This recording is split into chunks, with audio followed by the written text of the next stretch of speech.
Okay, guys, welcome back to another project that I have completed.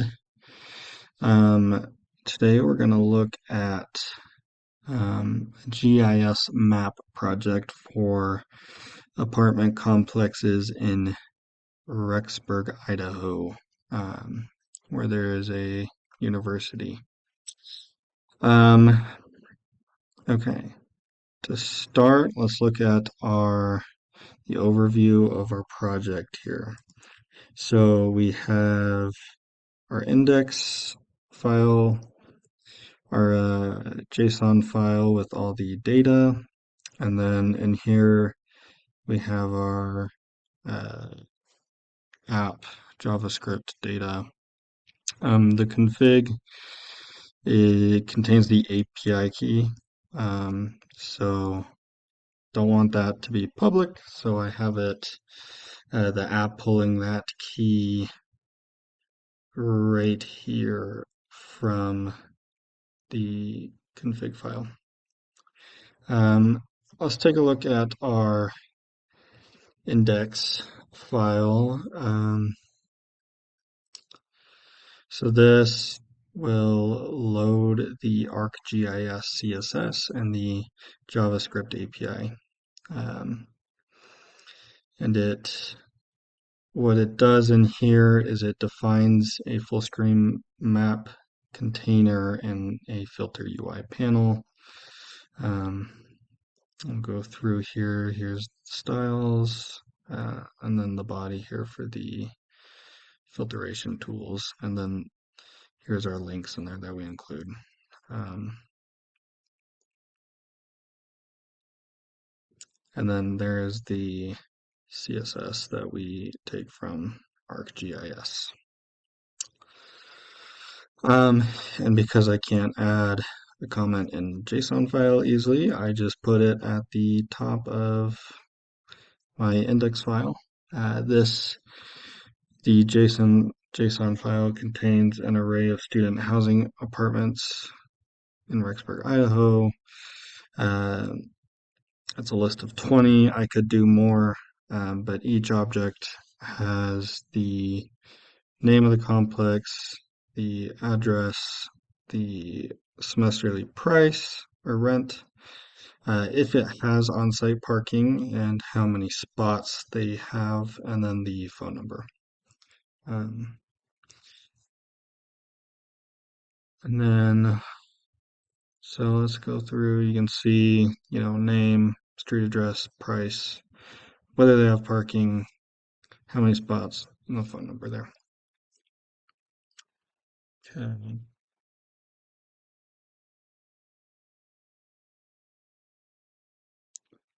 Okay. Let's look at the app here. And so this will load the ArcGIS map.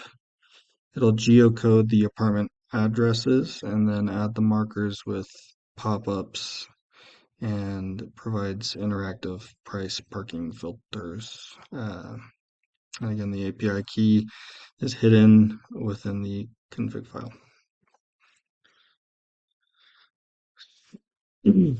So, this is a juicy file here, but here's kind of at the bottom here how you apply the filters with the slider. Let me see where I'm looking.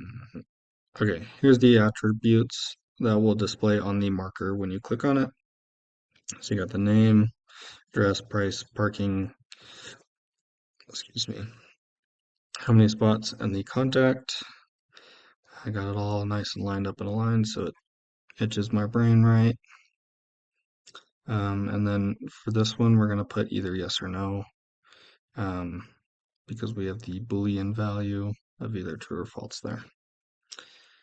Um, and here's the map loading up here. And here's the markers.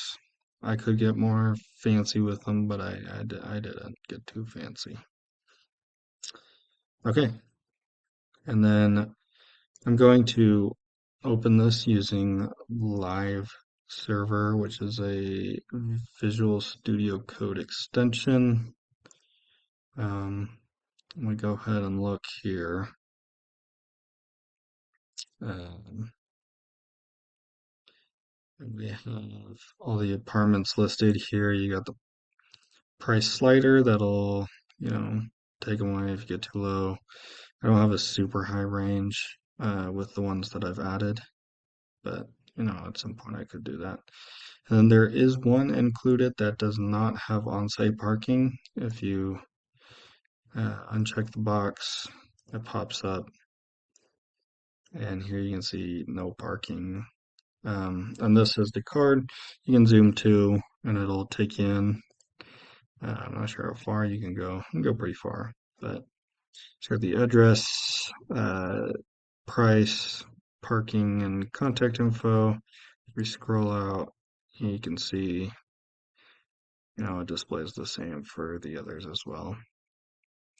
And if we go like, filter, and there's only Colonial Heights, start, moving the slider out, the others pop back.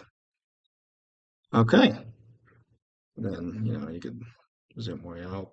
It bunches them together. Click on it, zoom to, start getting back. You can also click through like this, uh, and it kind of shows a little blue circle around the outside as you go through. It doesn't move the card though. That's something I could try to figure out how to do, but that is my program that I've created for this project.